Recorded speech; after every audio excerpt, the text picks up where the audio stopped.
والله إني لأستغفر الله وأتوب إليه في اليوم أكثر من 70 مرة. وقال عليه الصلاة والسلام: التائب من الذنب كمن لا ذنب له، أو كما قال عليه الصلاة والسلام. اللهم صل على سيدنا ومولانا محمد وعلى آل سيدنا ومولانا محمد وبارك وسلم. أستغفر الله الذي لا إله إلا هو الحي القيوم وأتوب إليه. আল্লাহ পাক জাল্লা জালালুহু আমাদের সবাইকে মাফ করে দেন। রব্বুল আলামিন এই মাহফিলকে কবুল করে নেন। যতদূর আওয়াজ পৌঁছাচ্ছে এবং যারা এখানে উপস্থিত আছেন সবাইকে আল্লাহ পাক কামেল হেদায়েত দান করেন।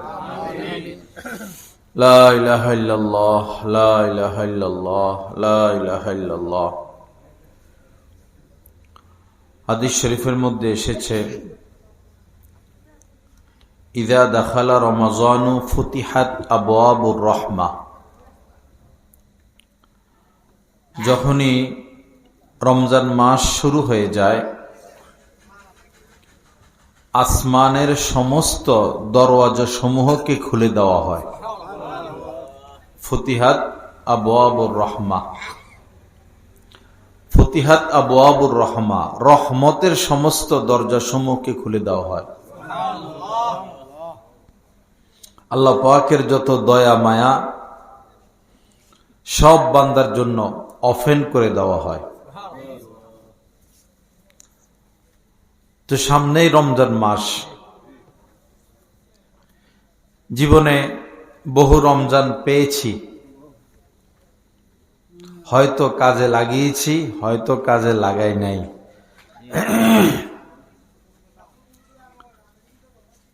এটাই স্বাভাবিক কথা যে আমরা রমজানের মতো পবিত্র মাস পেয়েও কাজে লাগাই নাই। সেই খেলাধুলা, রং তামাশা, আয় রোজগার, গুনাহ নাফরমানি, গল্প স্বল্প, রাজনীতি, আড্ডা, আরামায়েশ, খাওয়া দাওয়া, ঘুম। 11 মাস মানুষ যা কিছুই করুক না কেন, রমজান মাস 11 মাসের মতো না। সুলসিলাতি শায়াতিন, রমজান মাস শুরু হয়ে গেলেই শয়তান সমূহকে বেঁধে ফেলা হয়।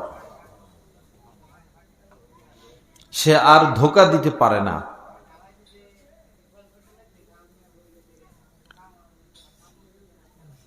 তো সামনে তো রমজান মাস, হয়তো জীবনে এটাই শেষ রমজান হতে পারে কিনা।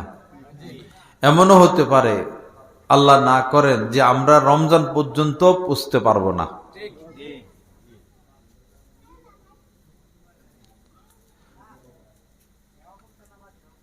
বহির্বিশ্বে যেভাবে যুদ্ধের দামামা, যদি তৃতীয় বিশ্বযুদ্ধ শুরুই হয়ে যায় তখন তো আর কি, চাচা আপন জান বাঁচা। এজন্য নবীজি বলেছেন, বাদিরু বিল আমালি ফিতানান কাকিতাইল লাইলিল মুযলিম। গভীর অন্ধকার রাত্রির ন্যায় ফিতনা ফাসাদ আসার আগে আগে আমল যা করার করে নাও। যখন ফিতনার সয়লাব হয়ে যাবে, চতুর্দিকে শুধু ফিতনা আর ফিতনা, আমলের পরিবেশও থাকবে না, আমলের মানসিকতাও থাকবে না, আমল করার মতো মানুষের ইচ্ছাও থাকবে না, রুচিও থাকবে না। যখন বৃষ্টি হয় টানা 2-3-4 ঘন্টা, 1-2-3 দিন, তখন চতুর্দিকে কি থাকে? পানি আর পানি। যখন ফিতনার ছয়লাভ হবে, চতুর্দিকে শুধুই ফিতনা। এই ইমাম সাহেব এক কথা বলবেন, ওই ইমাম সাহেব আরেক কথা বলবেন, এই লোক এক কথা বলবেন, ওই লোক আরেক কথা বলবেন, এই পাপের সুযোগ, ওই পাপের সুযোগ, জিনা, ব্যভিচার, মদ, গাঁজা, হিরোইন, লুটপাট, ধর্ষণ, হত্যা, জুলুম, অবিচার, মারামারি, কাটাকাটি, হত্যা, খুন, এগুলোই চলবে চতুর্দিকে। শেষ সময়, ওই সময় মানুষের আমলের সুযোগ থাকবে কম, করবেও না আমল। এজন্য বাবা, আমল যা করার করে ফেলি, দেরি না করি, একদিন আর অপেক্ষায় না থাকি, বরং 1 ঘন্টাও আর অপেক্ষায় না থাকি। বেশি বেশি আমল, বেশি বেশি আমল।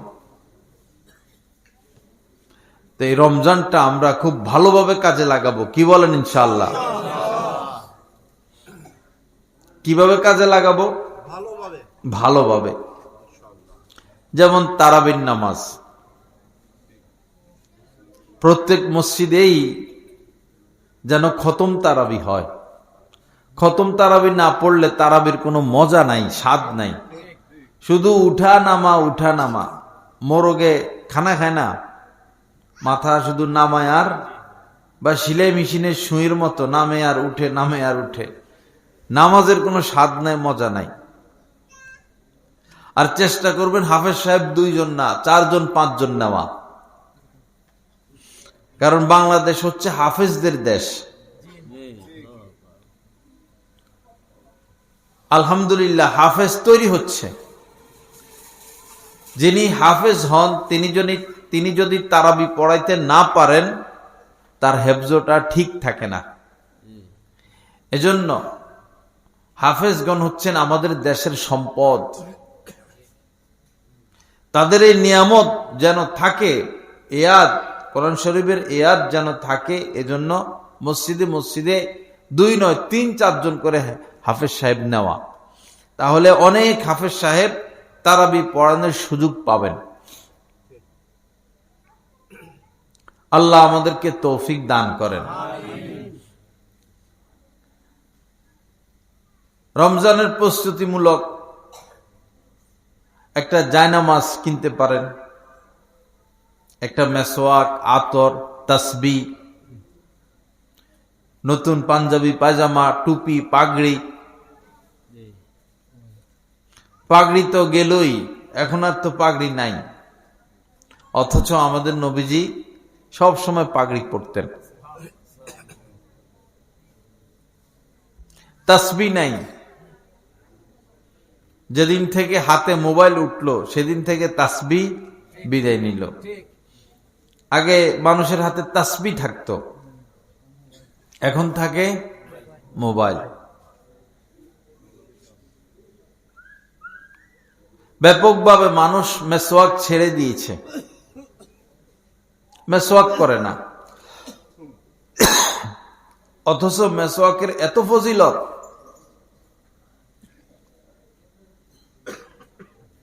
কেউ অজু করলো, মেসওয়াক করলো না,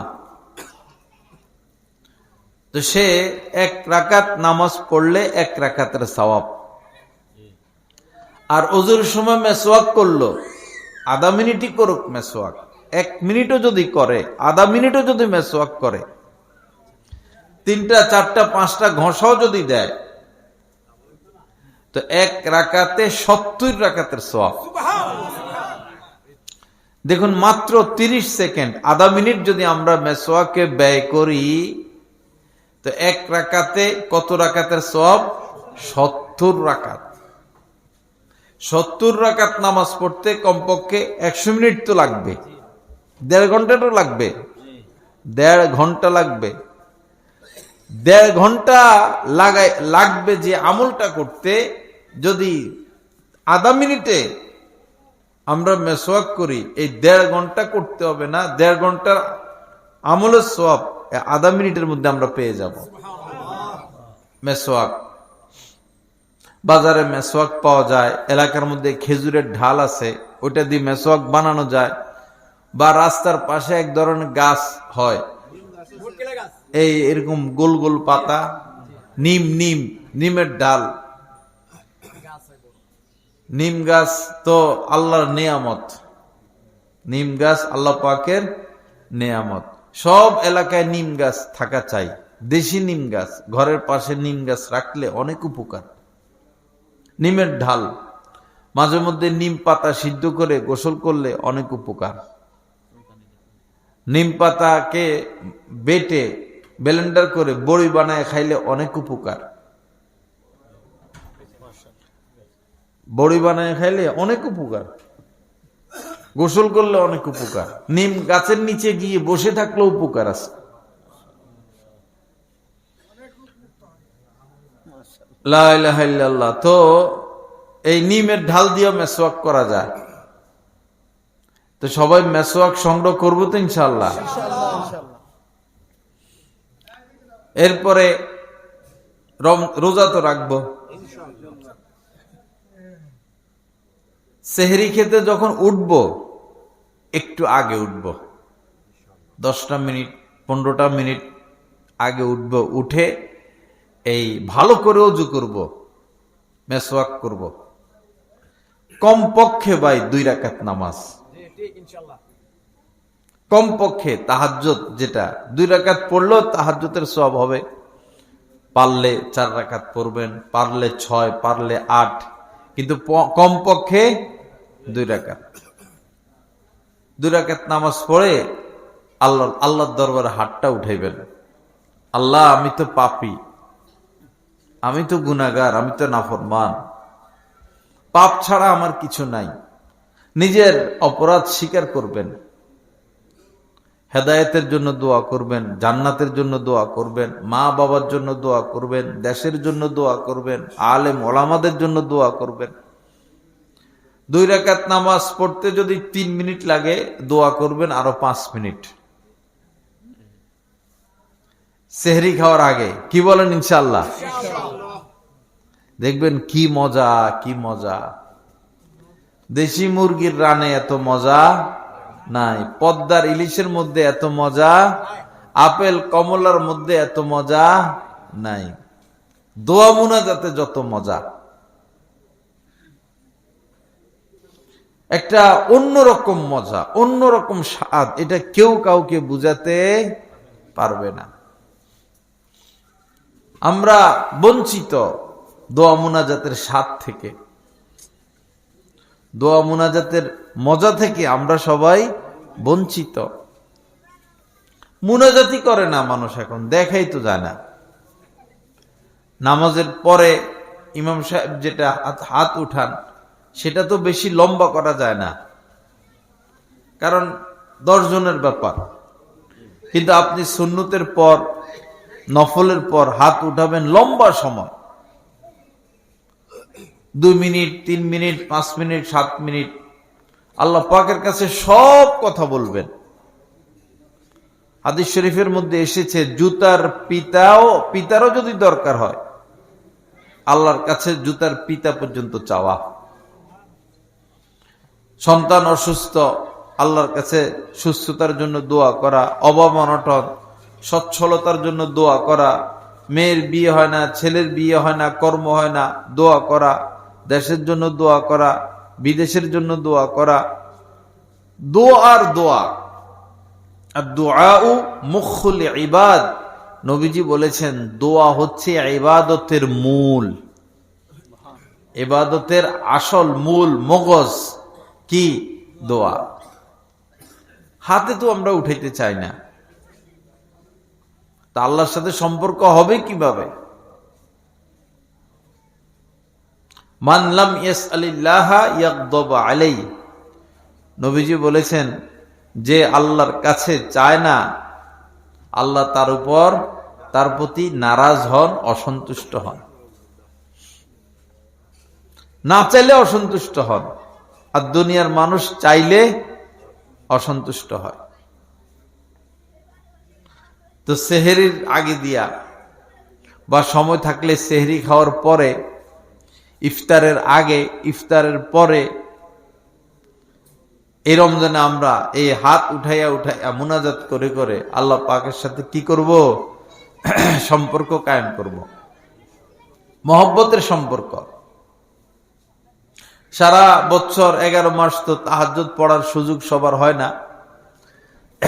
এই মাসে বঞ্চিত না হওয়া, এই মাসে মাহরুম না হওয়া, কি বলেন ইনশাআল্লাহ? আল্লাহ সবাইকে তৌফিক দান করেন। সেহরি তো খাবো, এরপরে নিয়ত করে না মানুষ ব্যাপকভাবে। এখন নিয়তের কথা মনেও থাকে না, নিয়ত করা ফরজ। মনে মনে হলেও বলতে হবে, আল্লাহ আগামীকাল রোজা রাখার নিয়ত করলাম। মনে মনে বলেন, আওয়াজ দিয়া বলেন, বলা লাগবে। এরপরে ইফতার তো রেডি করতে থাকে, পুরুষরা বসে, বাচ্চারা বসে। এই সময় বসে গল্প সল্প না করা, দোয়ায় মশগুল থাকা, আল্লাহ পাকের কাছে চাইতে থাকা, বলতে থাকা, ইয়া ওয়াসিয়াল ফাজলি ইগফিরলি, এই দোয়াটা আছে। এটা না পারলে বাংলাতে দোয়া করলেন। বেশি দোয়া করা, কারণ এখন পাপ বেশি। যেহেতু পাপ বেশি, এখন দোয়াও করতে হবে বেশি। যেহেতু পাপ বেশি, এজন্য আল্লাহ পাকের কাছে এখন ক্ষমা চাইতে হবে অনেক বেশি, অনেক বেশি। দৈনিক যেন 50 বার, 100 বার, 200 বার, 300 বার, 400 বার আল্লাহর কাছে ক্ষমা চাওয়া হয়ে যায়। আল্লাহ মাফ করে দেন, আল্লাহ মাফ করে দেন। এই কথা বলতে কি কোনো কষ্ট আছে?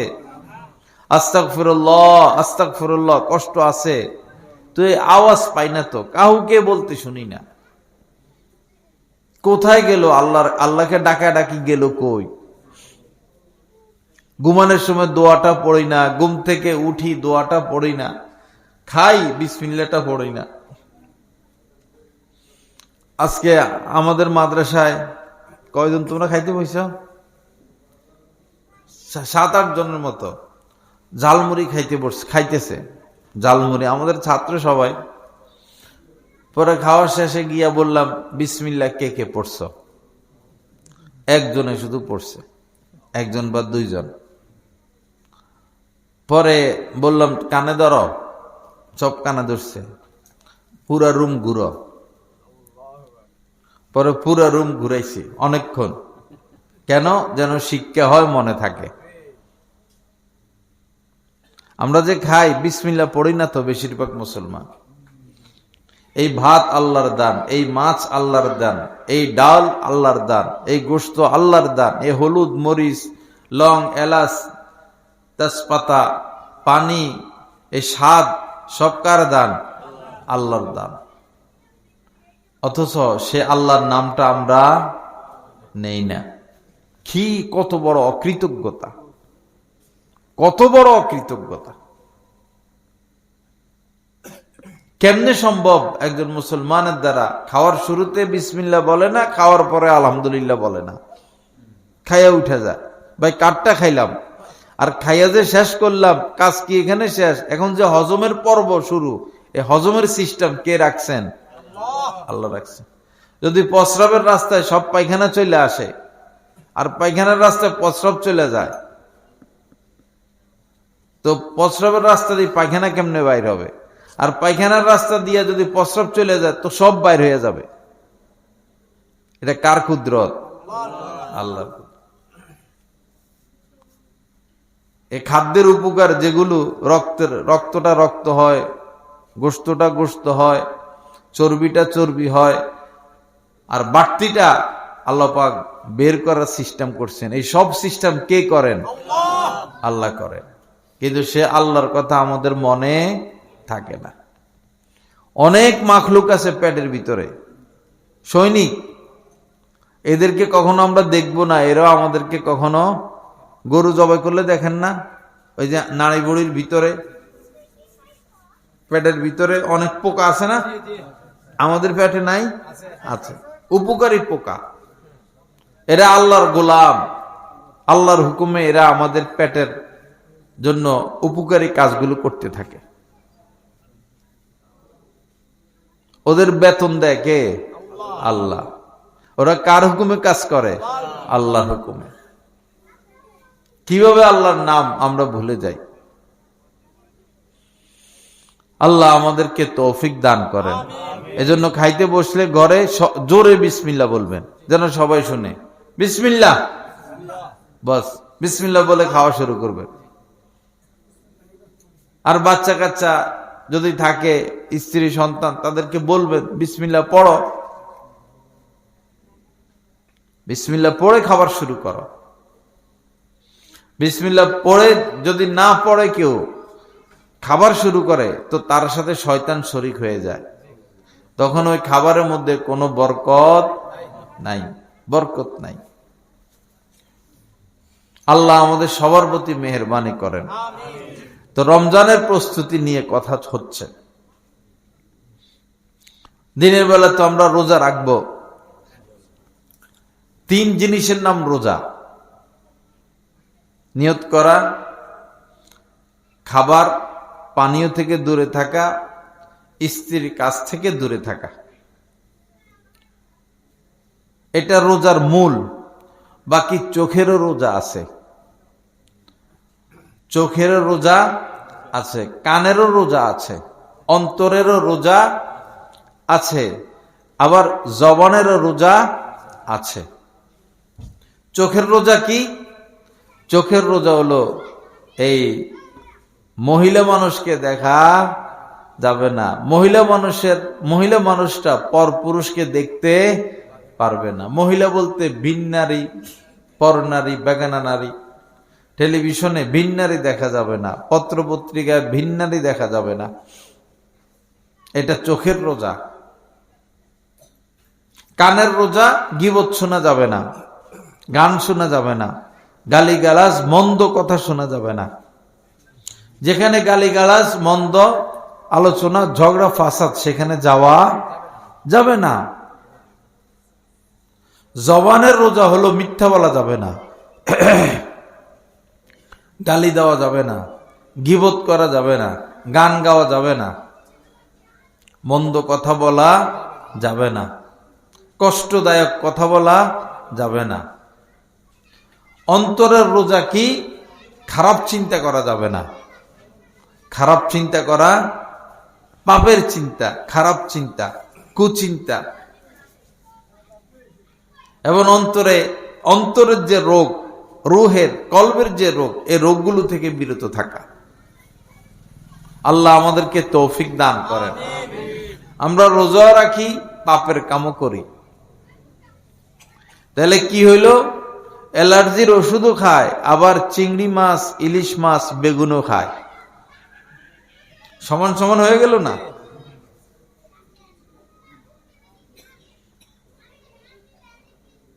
রোজা রাখবো কিন্তু কোনো গুনাহ করব না, গুনাহ যেন না হয়। আর রোজাকে এজন্যই আল্লাহ পাক ফরজ করছেন, কুতিবা আলাইকুমুস সিয়ামু কামা কুতিবা আলাল্লাযিনা মিন ক্বাবলিকুম লাআল্লাকুম তাত্তাকুন। আল্লাহ পাক বলেন, তোমাদের উপর রমজান মাসে রোজা রাখাকে ফরজ করলাম, যেমনই ভাবে তোমাদের পূর্ববর্তী উম্মতদের জন্য ফরজ করেছিলাম, লাআল্লাকুম তাত্তাকুন, যেন তোমরা মুত্তাকি হও, আল্লাহওয়ালা হও, গুনাহমুক্ত হও। আচ্ছা, এদিকে ড্রাই ওয়াশ আছে না? ড্রাই ওয়াশ, ইস্ত্রি ধোলাই আছে না? একটা জামাকে কেন ধোলাইতে দেয়? যেন ময়লা দূর করে, ময়লা দূর করে দেয়। এ রোজা হচ্ছে এমন, আমার আপনার অন্তরের ময়লাকে কি করবে? দূর করবে। রোজা ফরজ করেছেন যেন আমরা আমাদের অন্তরের ময়লাগুলো দূর করি, চোখের ময়লা দূর করি, জবানের ময়লা দূর করি, কানের ময়লা দূর করি, অভ্যন্তরীণ ময়লা, বাহ্যিক ময়লা না, অর্থাৎ গুণমুক্ত হওয়া। আল্লাহ আমাদেরকে তৌফিক দান করেন। এখন রোজা রাখলেন, ভাবির সাথে কথা বলতেছেন, শালীর সাথে কথা বলতেছেন, নেত্রীকে দেখতেছেন, নেত্রী পুরুষ না মহিলা তাকানো জায়েজ আছে? হ্যাঁ, সে যেই হোক, পর নারী তো দেখা যাবে না। আবার নেতা, মহিলারা নেতাকে দেখতে পারবে না। রোজা রেখে যদি কবিরা গুনাহ করা হয় তো রোজা হালকা হয়ে যায়। রোজার যেই ফজিলত, সেই ফজিলত মানুষ পায় না। আল্লাহ আমাদেরকে তৌফিক দান করেন। তো রমজানের জন্য প্রস্তুতি নিব তো ইনশাআল্লাহ। যাদের মেয়েরা পর্দা করে না, স্ত্রীরা পর্দা করে না, বাবা রমজান মাস আসলো, এখনো যদি পর্দা না করে আর কবে করবে? মরার পরে করবে।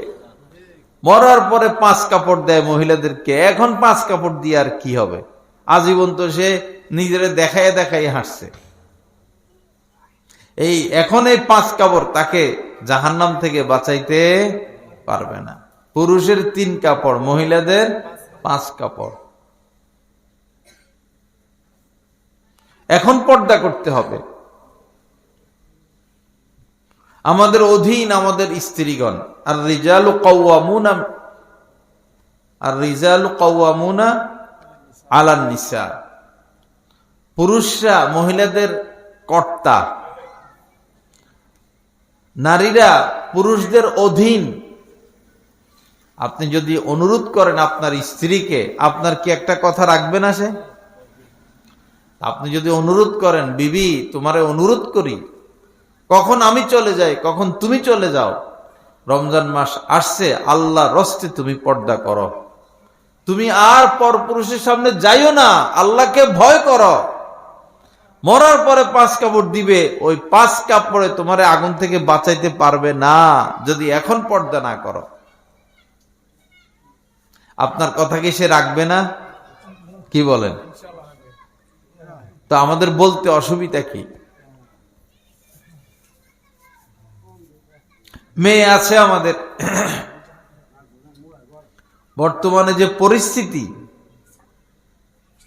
এই পরিস্থিতিতে মেয়েদেরকে পর্দা ছাড়া বের করে দেওয়া কোনো জ্ঞানী মানুষের কাজ না, কোনো বিবেক সম্পন্ন পিতার কাজ না।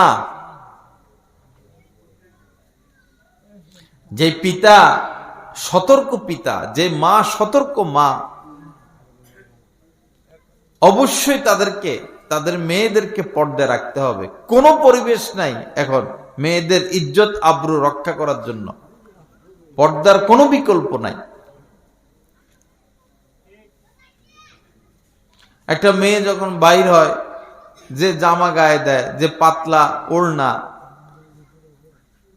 সব মানুষ তাকায় থাকে।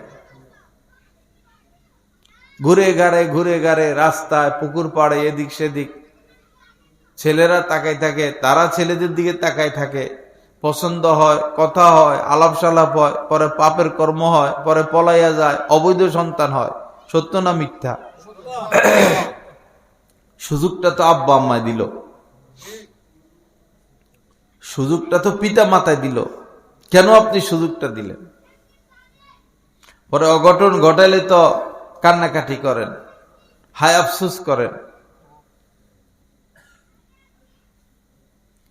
রমজান মাসেও যদি আমার আপনার মেয়ে স্ত্রী পর্দা না করে, আর কোন মাসে করবে?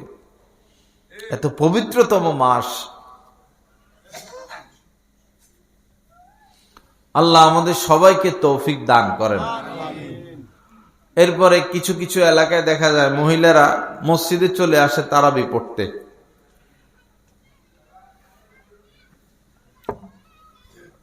অথবা মহিলারা এই নিজেরা জামাতের ব্যবস্থা করে।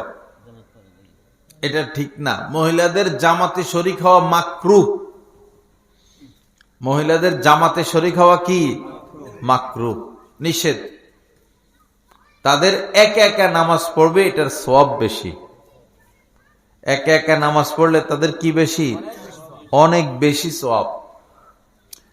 এখন আপনি বেশি সওয়াব চান নাকি মাকরুহ কাজ করতে চান? তাহলে একা একা নামাজ পড়েন, একা একা পড়েন। হ্যাঁ, আপনার যদি খতম তারাবি পড়তে মন চায়, আপনার ছেলেকে হাফেজ বানান। আপনার ছেলেকে হাফেজ বানান, আপনার ছেলে হাফেজ হোক, পরে এই আপনার ছেলে ইমাম, এরপরে আপনারা স্বামী স্ত্রী পিছনে দাঁড়াবেন, তখন ঠিক আছে। কিন্তু এভাবে একটা পর পুরুষকে ডেকে নিয়ে সে তেলাওয়াত করবে, আপনারা শুনবেন। পুরুষের জন্য নারীদের আওয়াজ পর্দা, নারীর জন্য পুরুষের আওয়াজ পর্দা। আল্লাহ আমাদেরকে বুঝার তৌফিক দান করেন। তো আমার ভাইরা, শবে বরাত তো সামনে, শবে বরাতে চেষ্টা করব একটা রাত জাগনা থাকতে। এক রাত, কত রাত আমরা জাগনা থাকি। বিশ্বকাপ খেলা আসলে বুড়ারাও ঘুমায় না, রাত্রে 3টা বাজে খেলা, 3টা পর্যন্ত বসে থাকে। তো বিশ্বকাপ ফুটবল দেখে আমাদের কি কোনো লাভ আছে? জাহান্নামের আগুন থেকে বাঁচতে পারবো না ঘরে 5 কেজি চাউল আসবে? নবীজি বলেছেন ফাকুমু লাইলাহা, যখন শবে বরাতের 14 তারিখ দিবাগত রাত আসে, এই রাত্রে তোমরা জাগ্রত থেকে ইবাদত বন্দেগী করো। ঘুম আসলে বারবার চা খাবেন, কফি খাবেন, কফি একটা খাইলে তো ঘুমের 12টা বাজে। একটু পরে পরে কফি খাবেন, রং চা খাবেন, ঘুম শেষ। খাইবেন আর ইবাদত করবেন, খাইবেন আর ইবাদত করবেন। আগের দিন ঘুমাই নিবেন, দিনের বেলা লম্বা সময় ঘুমাবেন, রাত্রে আর ঘুম নাই, বাস সারা রাত মসজিদে থাকা। লা ইলাহা ইল্লাল্লাহ জিকির করবেন 500 বার, 1000 বার, আল্লাহ আল্লাহ 500 বার, 1000 বার, দুরূদ শরীফ 1000 বার। কোরআন শরীফ পড়তে পারলে পবিত্র কোরআন তেলাওয়াত করবেন, এবং 2 রাকাত করে 8 রাকাত বা 12 রাকাত বা 20 রাকাত বা 50 রাকাত নামাজ পড়বেন। হাজ্জাজ ইবনে ইউসুফ এত বড় জালেম বাদশা, এরপরও প্রতি রাত্রে 300 রাকাত নফল নামাজ পড়তেন, অথচ সে এত বড় জালেম।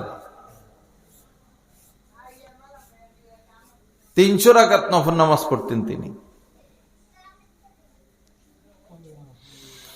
আল্লাহ আমাদের সবাইকে মাফ করে দেন। তো এক রাত জাগনা থাকতে পারবেন না ইনশাআল্লাহ? আমাদের দেশে হয় কি, ইমাম সাহেবরা বয়ান টয়ান করেন, পরে মুনাজাত দেন, তো মানুষ মনে করে শবে বরাত শেষ, ঘরে চলে যায়। ওই জিরাফি তাবারক এটার জন্য বসে থাকে।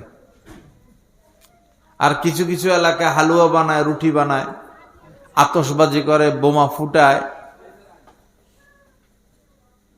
এটা তো ইবাদত হলো না। আল্লাহকে ডাকা, আল্লাহকে রাজি করা, আল্লাহকে খুশি করা। সালাতুত তাসবিহ নামাজ আছে, ওইটা পড়ার চেষ্টা করা। বা অনেক নামাজ ছুটে গেছে, উমরি কাজা, এই কাজাগুলো আদায় করা। আর পরের দিন একটা রোজা রাখা। কি বলেন ইনশাআল্লাহ? পরের দিন একটা রোজা রাখা। আল্লাহ আমাদেরকে তৌফিক দান করেন।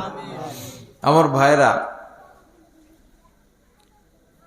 আগে এমন ছিল যে মানুষ মরে মরে মরে মরে কইও মরে না। আমার আপন ফুফা, ডাক্তাররা বিদায় দিয়ে দিছেন, বলছেন যে উনার কিছু নাই, কিডনি, ফুসফুস, বাল্ব, আরো কি কি কিছুই নাই, ওনার 1 মিনিট টিকে থাকা সম্ভব না, নিয়ে যান। পরে মরে না মরে না মরে না, এমনি শোয়া, মরে না। কি কষ্ট, প্রস্রাব পায়খানা, খাবার দাবার। 2-2.5 বছর জীবিত ছিলেন, অথচ ওনার ভিতরে কিছু নাই, কিডনি নাই, ফুসফুস নাই, সব গলে গেছে। অথচ দেখা যায় জোয়ান মানুষ হঠাৎ করে ব্রেন স্ট্রোক, হার্ট অ্যাটাক, শেষ। বৈরব বাজার চক বাজারে এক ব্যবসায়ী, জোয়ান, 30-35 বছর বয়স, এই সিসি ক্যামেরা দেখা গেছে আর কি। পরে কফিটা মুখে নিছেন, কফিটা গিলতেছেন, আর কাপ, কফির যে কাপ, এটা টেবিলের উপরে রাখবেন, এতটুকু। এই পর্যন্ত তিনি সুস্থ। কফি এক চুমো মুখে নিলেন, এখন শুধু কাপটা টেবিলের উপরে রাখবেন। রাখতে রাখতে শেষ। আধা মিনিট আগে সে জানে না সে যে মারা যাবে, একদম সুস্থ। আধা মিনিট আগে সে জানে না সে মারা যাবে, আধা মিনিট পর সে দুনিয়া থেকে বিদায়।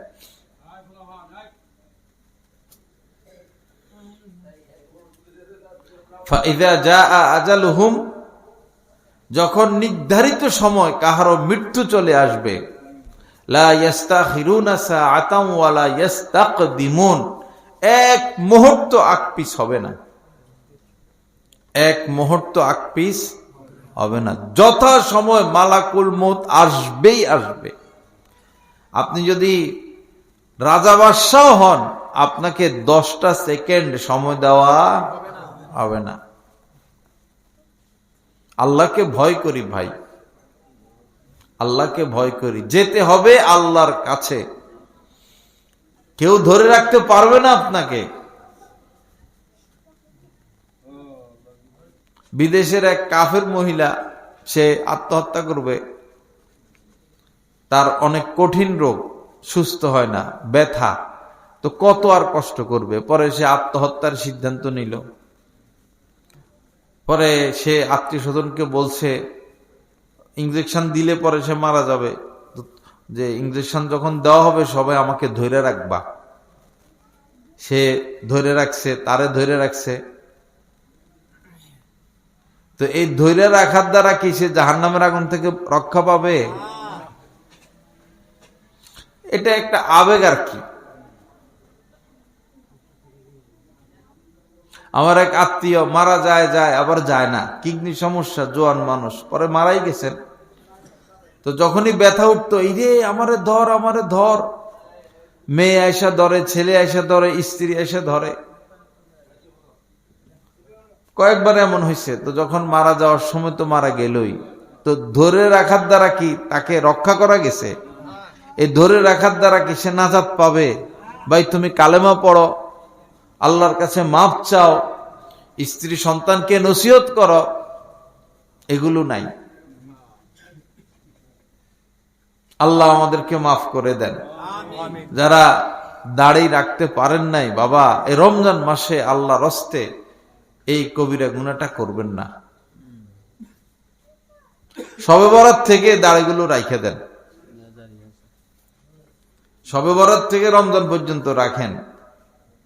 এরপরে আপনার যা করার আপনি পরেরটা সিদ্ধান্তে পরে নিন, রমজান মাসে এই কামটা করবেন না। রমজান মাসে কেউ এই সাহসটা করবেন না। একে তো রমজান মাস, আবার যদি দাড়ি না রাখেন, এই অবস্থায় যদি মারা যান, তো কি উপায় হবে আপনার? নবীজি কেমনে আপনার সুপারিশ করবেন?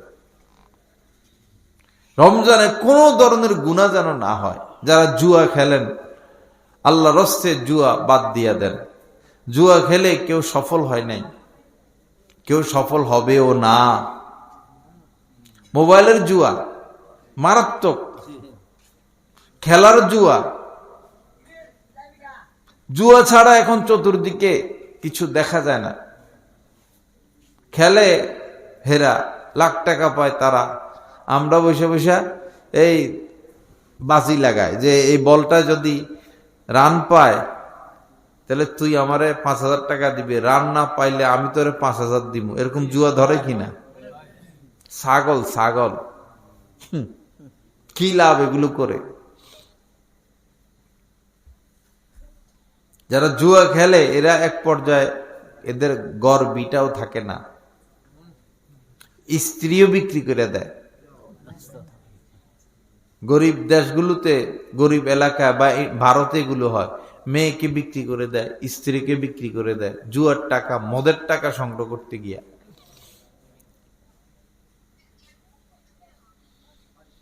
সামনে রমজান মাস, এই দুঃসাহস কেউ না করি।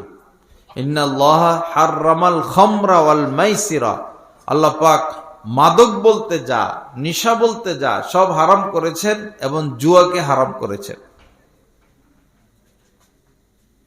যে নেশা করবে সে তো নিজেকে নিজে শেষ করে দিল, তার দুনিয়াও শেষ, তার আখেরাতও শেষ। কঠিন, মদখোররা ঈমান নিয়ে মৃত্যু কঠিন।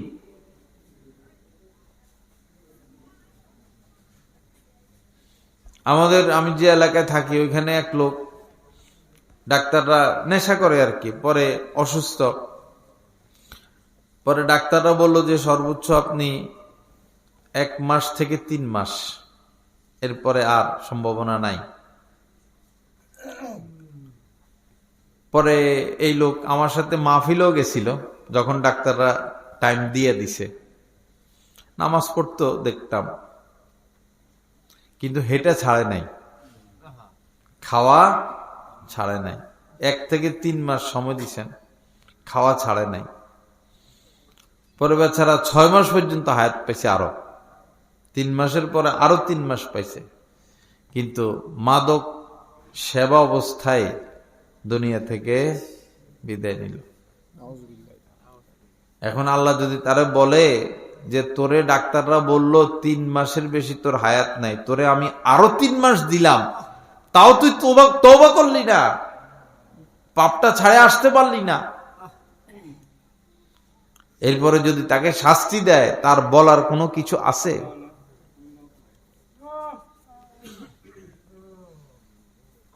আল্লাহ রস্তে নাপাক জিনিস না খাই।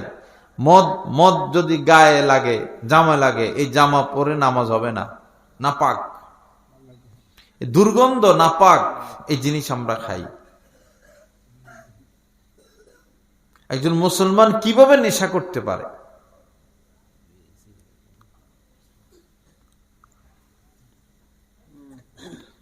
আমরা যখন ছোট ছিলাম তখন গোল্ড ছিল 2 টাকা দাম। কত? 2 টাকা। এখন কত? 14 টাকা না 15? কোথায় যেন শুনছি 15 টাকা একটা। আচ্ছা, এত দামি জিনিস গোল্ড, এই গরুরে দিলে খাইব? ছাগল রে? কুকুরে তো গু খায়, পায়খানা খায়, কুকুরে দিলে খাইব? আপনি এই পবিত্র মুখে কেমনে নেন এটা? যে মুখে আপনি আল্লাহর নাম নেন, যে মুখে আপনি তেলাওয়াত করেন, লা ইলাহা ইল্লাল্লাহ পড়েন, সেই মুখে জিনিসটা কেমনে নেন ভাই? আপনার কি লাভ? কি সুগন্ধি বাইরে মুখ থেকে?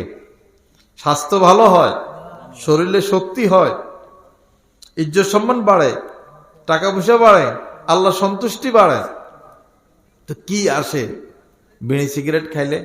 এর থেকে একটা ডিম খান না, আপনার স্বাস্থ্য কত ভালো হবে। একটা ডিমের দাম তো আরো কম। গোল্ড না খাই একটা ডিম খান, 2টা আঙ্গুর খান, একটা আপেল খান।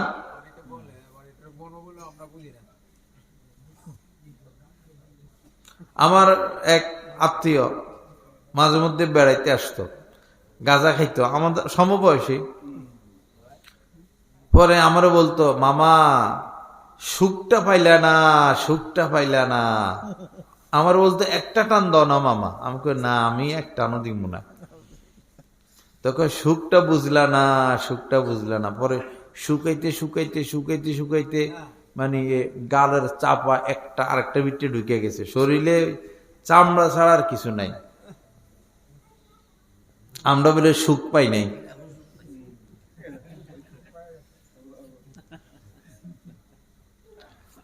একটা ছেলে দাঁড়াইয়া প্রস্রাব করতেছে, পরে আমাদের মাদ্রাসার একটা ছাত্র, সে বলল, বাবা তুমি এভাবে, ভাই তুমি এভাবে দাঁড়াইয়া প্রস্রাব করো। তো সে বলতেছে দাঁড়াইয়া প্রস্রাব করা স্বাস্থ্যসম্মত। তো বলল কেমনে? বলল বৈশাখ প্রস্রাব করলে প্রস্রাবের গন্ধ নাকে যায়, দাঁড়াইয়া প্রস্রাব করলে গন্ধটা ওরকম ভাবে নাকে যায় না। পরে সে বলল, তো তুমি তো দাঁড়াইয়ে প্রস্রাব করো, এটা যদি স্বাস্থ্যসম্মত হয়, তা আমি তো আজীবন বসেই প্রস্রাব করি, তা আসো দেখি মারামারি লাগি। তুমি আর আমি মারামারি লাগে, কার শক্তি বেশি আসো, কার স্বাস্থ্য ভালো বেশি আসো। পরে দিছে দৌড়। বিভিন্ন জায়গায় এখন বৈশ প্রস্রাব করার সিস্টেমে নাই। এই যে গাড়ি থামে রাস্তায় রাস্তায়, দাঁড়াইয়া প্রস্রাবের সিস্টেম সব। এ কি আশ্চর্য মুসলমানের দেশে এগুলা। যারা দাঁড়াইয়া প্রস্রাব করে এরা কি পানি খরচ করতে পারে?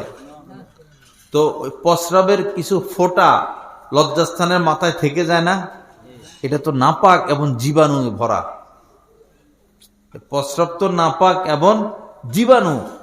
এই লজ্জাস্থানের মাথায় এই প্রস্রাবটা থাকতে থাকতে পরে ক্যান্সার হয়, কঠিন রোগ হয় ছেলেদের মেয়েদের।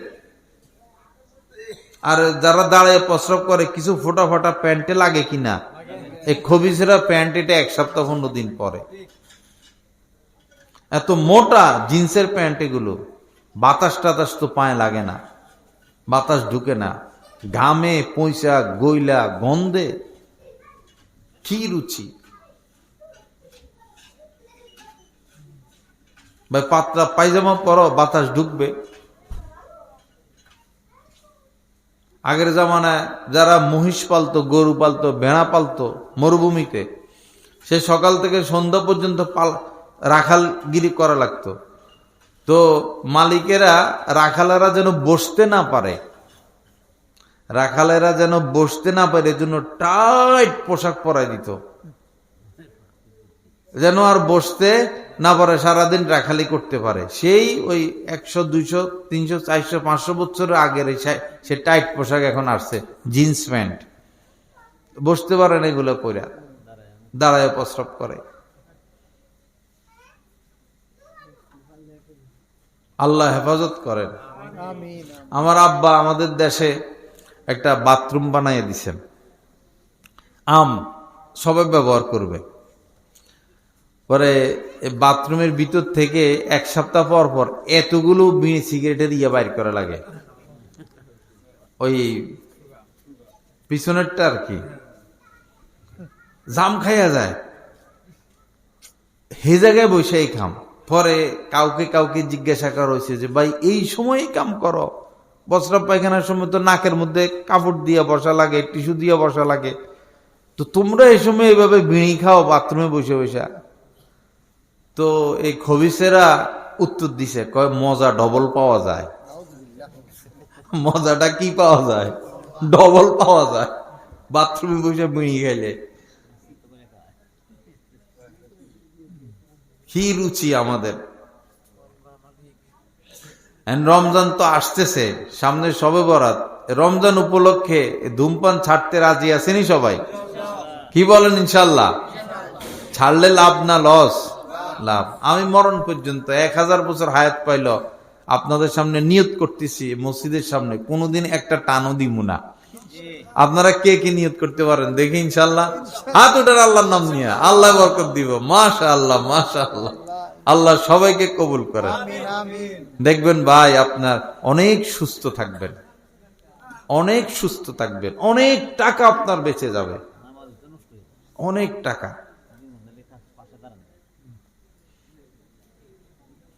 পরে এক পর্যায়ে ডাক্তাররা বলে যে আর চিকিৎসা হবে না। আমরা 2য় তলায় ভাড়া থাকতাম, নিচতলায় একটা বুড়া মানুষ থাকতো, সারা রাত কাশ দেয়, কাশ দিতে দিতে দিতে দিতে জান বাইরে হয়ে যায়, সারা রাত্রে তার কাম এটা। পরে 5 মিনিট 10 মিনিট কাশ দেওয়ার পরে একটু থামে না, থামলে হে সুযোগে বিড়ি খায়। 5-7 মিনিট কাশ দেওয়ার পরে একটু থামলে এই সুযোগে কি টানে? বিড়ি টানে। টানার পরে আবার শুরু, এই যে শুরু হয় আবার অনেকক্ষণ পরে আল্লাহ একটু দয়া করে থামে, আবার মানে মরে তো যাবই, ভালো করে কি করি টাইনা লই। পরে মনে 45 বছর হয় নাই মারা গেছে, মানে 40 বছর বয়সে বুড়ো হয়ে গেছে, খাইতে খাইতে খাইতে খাইতে। পরে ডাক্তাররা কয় রোগের চিকিৎসা করবেন? ফুসফুস শেষ, কিডনি শেষ, শ্বাস নালি শেষ, এই সমস্যা এই সমস্যা। যারা সিগারেটকে ভিতরটা জং পড়ে যায় তো একদম, ধোঁয়াটা যে ভিতরে যায় এই কালা কালা কালা কালা দাগ পড়ে যায়, রক্ত ব্লাড নষ্ট হয়ে যায়। আল্লাহ হেফাজত করেন, মাফ করে দেন। জীবনে কোনোদিন এই পথে আগাবেন না। মেয়ে বিবাহ দিবেন, দেখবেন ছেলে ধূমপান করে কিনা, ছেলের বাপে করে কিনা। ছেলের বাপে যদি করে তো মনে রাখবেন ছেলে একদিন না একদিন করবে। আবার ছেলেকে মেয়ে বিবাহ করাবেন, মেয়ের বাপে খায় কিনা দেখবেন। যদি মেয়ের বাপে খায় তাহলে এই মেয়েরে ঘরে আনবেন না, পরে আপনার নাতি নুতি এগুলো খাইব। কঠিন পরিস্থিতি তো, আল্লাহ হেফাজত করেন। মেয়ে বিবাহ দিবেন, ছেলে আমেরিকা থেকে আসছে, ইটালি থেকে আসছে, ব্যাংকে চাকরি করে, সরকারি চাকরি করে, পাগল হয়ে যাবেন না। ছেলের মধ্যে দিনদারি আছে কিনা দেখেন, ছেলে ভদ্র কিনা, সভ্য কিনা, নম্র কিনা। বেশি বড় লোকের পোলা বা বড় লোকের কাছে বিয়ে দিবেন, শ্বশুর হিসাবে আপনার ইজ্জত করবে না। আমরা দেখি জায়গায় জায়গায় মেয়ে বেশি সুন্দর, লম্বা চোড়া, দিল বড় লোকের কাছে বিয়া, এখন শ্বশুরকে ইজ্জত করে না, শাশুড়িকে ইজ্জত করে, কারণ গরিব। তা আপনি টাকা দিয়ে কি করবেন? ইজ্জত নাই। টাকা দেখেই পাগল হয়ে যাবেন না, ছেলের মধ্যে দিন আছে কিনা, বিশেষ করে সুদের সাথে ঘুষের সাথে লিপ্ত কিনা। যেই ছেলে সুদের সাথে ঘুষের সাথে লিপ্ত, ব্যাংকে চাকরি করে, এনজিওতে চাকরি করে, আয় রোজগার হারাম, খবরদার তার সাথে আত্মীয়তা করবেন না। আজীবন এ আপনার মেয়েরে হারাম খাওয়াইবে, আপনার মেয়ের গর্ভে যে বাচ্চাগুলো আসবে এগুলো হারাম খাইয়া খাইয়া বড় হবে। হারামের সিলসিলা চলতে থাকবে। আল্লাহ আমাদেরকে হেফাজত করেন, মাফ করে দেন। তো যাই হোক আমার ভাইরা, রমজান আসছে, রমজানের প্রস্তুতি নেই, ভালোভাবে প্রস্তুতি নেই। বিশেষ করে স্ত্রীকে পর্দা, মেয়েকে পর্দা, হালাল রিজিক। ইবাদত কবুল হওয়ার জন্য হালাল রিজিক শর্ত, রিজিক হালাল। হযরত ওমর ফারুক রাদিয়াল্লাহু তাআলা আনহু, ওনার একটা গোলাম ছিল। একদিন গোলামে দুধ এনে দিয়েছেন পান করতে, উনি দুধ পান করলেন, স্বাদটা ভিন্ন লাগলো। হযরত ওমর বললেন, কোথায় থেকে দুধটা আনলা? সে বলল যে সৎকার উট ছিল মাঠে, তো এরা কিছু দুধ দহন করলো, যারা উট চড়ায়, আমাকে একটু খাইতে দিল। তা আমি ভাবলাম আমি না খেয়ে আপনার জন্য নিয়ে আসি, আপনাকে পান করতে দিলাম। এখন সৎকার দুধ তো গোলামের জন্য জায়েজ হতে পারে, হযরত ওমরের জন্য জায়েজ না।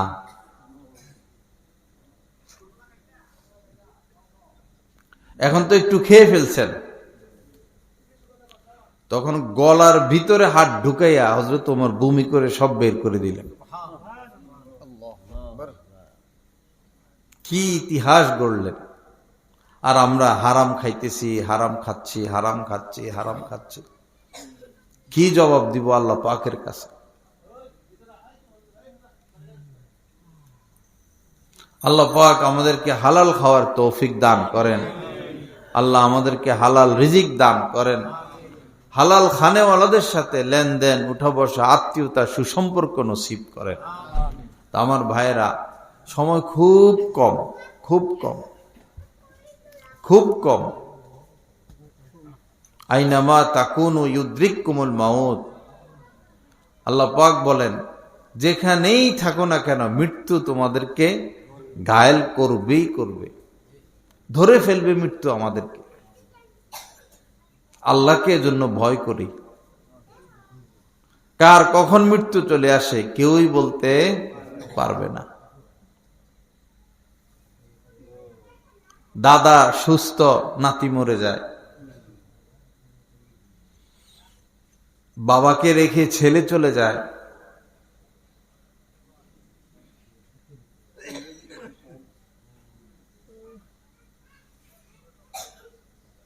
এক মুহূর্ত যেন আমরা মৃত্যু থেকে গাফেল না হই, বারবার মৃত্যুকে স্মরণ করি।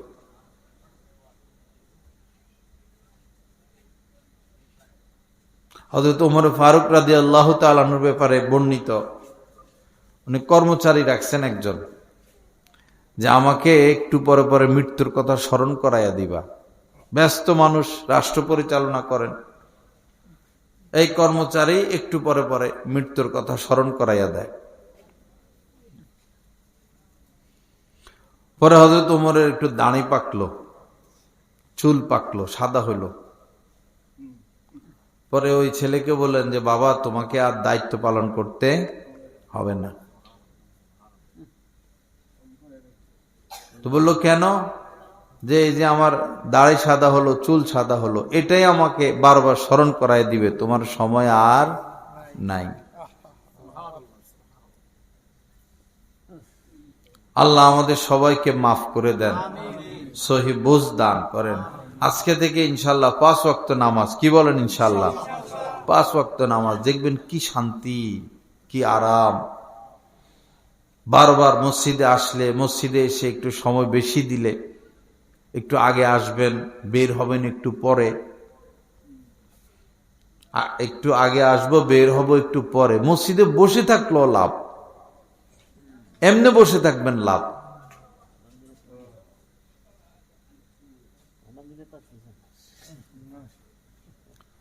এবং টুপিটা সবসময় মাথায় রাখার চেষ্টা করবেন। টুপি একটা নূর, একটা বরকত। আমরা তো বাইর হওয়া সম্ভবই না টুপি ছাড়া। টুপি ছাড়া ঘর থেকে বাইর হবো সম্ভবই না। টুপির মধ্যে একটা নূর, একটা বরকত। টুপি পরার চেষ্টা করবেন। এবং এই উঠা বসা চলাফেরায় দুরূদ শরীফ প্রতিদিন যেন 50 বার, 100 বার, 200 বার, শর্ট না একবারে সাল্লাল্লাহু আলাইহি সাল্লাম। এটা 100 বার পড়তে কি এমন ঝামেলা ভাই? ঘন্টাকে ঘন্টা আলাপ আলোচনা, আলাপ আলোচনা, দুরুদ নাই, ইস্তেগফার নাই, কোনো তাসবিহ নাই, কোনো তাহলিল নাই। মাঝে মধ্যে ফাঁকে ফুঁকে লা ইলাহা ইল্লাল্লাহ বললে কি এমন ক্ষতি আমাদের? মাঝে মধ্যে বললাম সুবহানাল্লাহ, কখনো আলহামদুলিল্লাহ, কখনো আস্তাগফিরুল্লাহ, ক্ষতি হয়ে যাবে আমাদের? তো কেন আল্লাহকে ডাকি না? আল্লাহকে ডাকতে বাধা কোথায়?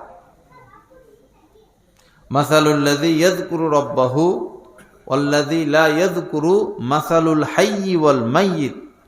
নবীজি বলেছেন, যারা আল্লাহকে ডাকে, আল্লাহর জিকির করে, তাদের উদাহরণ আর যারা আল্লাহকে ডাকে না তাহাদের উদাহরণ হলো জীবিত আর মৃত ব্যক্তির ন্যায়। যারা আল্লাহকে ডাকে এরা হলো জীবিত, আর যারা আল্লাহকে ডাকে না কেমন যেন তারা মৃত। আল্লাহকে ডাকি, আল্লাহর সাথে থাকি, আল্লাহ পাকের সাথে সুসম্পর্ক গড়ি। আল্লাহ পাক আমাদের সবাইকে আমলের তৌফিক দান করেন। ওয়া আখিরু দাওয়ানা আলহামদুলিল্লাহি রাব্বিল আলামিন ওয়া সাল্লাল্লাহু আলা নবিয়্যিল কারীম। আর কেউ আছে? দোয়া ইস্তেগফার পড়ি। আস্তাগফিরুল্লাহাল্লাযী লা ইলাহা ইল্লা হুয়াল হাইয়ুল কাইয়্যুম ওয়া আতুবু ইলাইহি।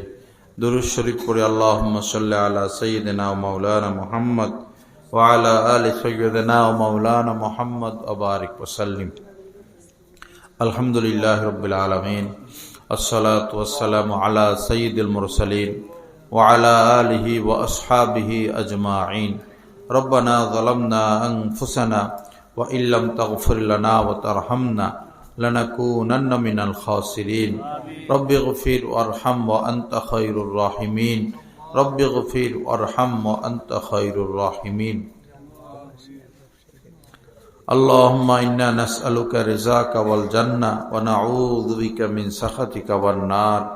الله ربنا آتنا في الدنيا حسنة وفي الآخرة حسنة وقنا عذاب النار اللهم بارك لنا في رجب وشعبان وبلغنا رمضان اللهم بارك لنا في رجب وشعبان وبلغنا رمضان اللهم بارك لنا في رجب وشعبان وبلغنا رمضان এটা পরে দাও মুনাজাতের পরে দাও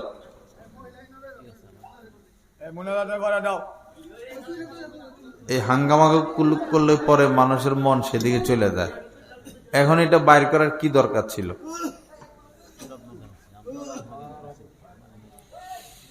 ربنا ظلمنا أنفسنا وإن لم تغفر لنا وترحمنا لنكونن من الخاسرين আয় আল্লাহ আপনি আমাদেরকে মাফ করে দেন রব্বুল আলামিন আমাদেরকে মাফ করে দেন আমাদের আব্বা আম্মাকে মাফ করে দেন আল্লাহ আমাদের আব্বা আম্মাকে মাফ করে দেন আমাদের যত আত্মীয় স্বজন দুনিয়া থেকে বিদায় নিয়েছেন সবাইকে আপনি মাফ করে দেন ইয়া আকরামাল আকরামিন ইয়া আরহামার রাহিমিন আয় আল্লাহ রমজান পর্যন্ত আমাদেরকে পৌঁছায়া দেন রমজানের তামাম বারাকাতগুলো অর্জন করার তৌফিক দান করেন আল্লাহ আমাদের জন্য ইজ্জতের ফয়সালা করেন সম্মানের ফয়সালা করেন আয় আল্লাহ নাফরমানি থেকে আমাদেরকে বিরত থাকার তৌফিক দিয়া দেন ইয়া করিম ইয়া রব্বাল আলামিন আয় আল্লাহ এই এলাকার যত মানুষ দুনিয়া থেকে বিদায় নিয়েছেন সবাইকে আপনি মাফ করে দেন সবার কবরকে নূর দ্বারা ভরপুর করে দেন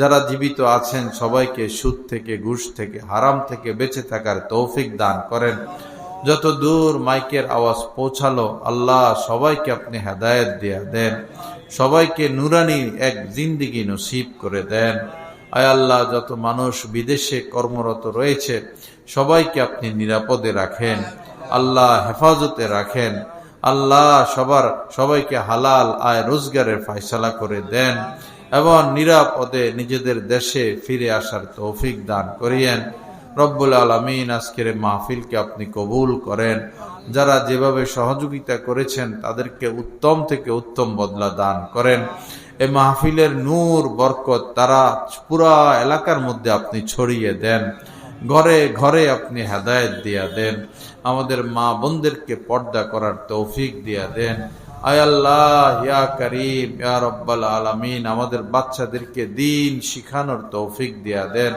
আমাদের বাচ্চাদেরকে দ্বীন শিখানোর তৌফিক দিয়া দেন ইয়া করিম ইয়া রব্বাল আলামিন মেহেরবানি করে আমাদেরকে আপনি কবুল করেন আমাদেরকে মজবুত ঈমান দান করেন আমাদের মধ্যে যারা বিপদগ্রস্ত দয়া করে বিপদগুলো দূর করে দেন আল্লাহ যারা অভাবে রয়েছেন তাদের অভাবগুলো আপনি দূর করে দেন আয় আল্লাহ আমাদের কষ্টগুলো পেরেশানিগুলো আপনি দূর করে দেন কামেল ঈমান আমাদেরকে দান করেন কামেল তাকওয়া আমাদেরকে দান করেন আয় আল্লাহ ইয়া করিম বারবার হজ উমরা করার তৌফিক দান করেন যাদের উপর যাকাত আসে তাদেরকে অবশ্যই যাকাত প্রদানের তৌফিক দিয়া দেন আল্লাহ ইয়া করিম আমাদের প্রতি আপনি খাস মেহেরবানি করেন আমাদের দেশের প্রতি খাস মেহেরবানি করেন সৎ লোক ভালো লোক ন্যায় পরায়ণ লোকদেরকে নির্বাচিত করার তৌফিক দান করেন আমাদের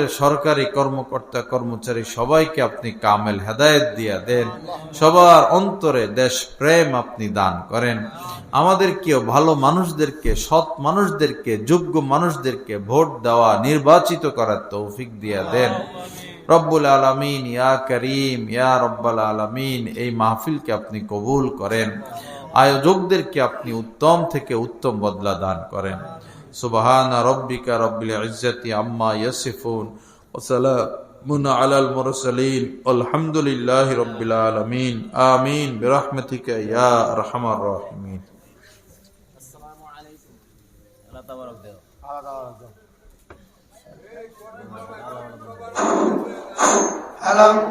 আমরা কেউ না উঠে ইনশাআল্লাহ তাবারক আছে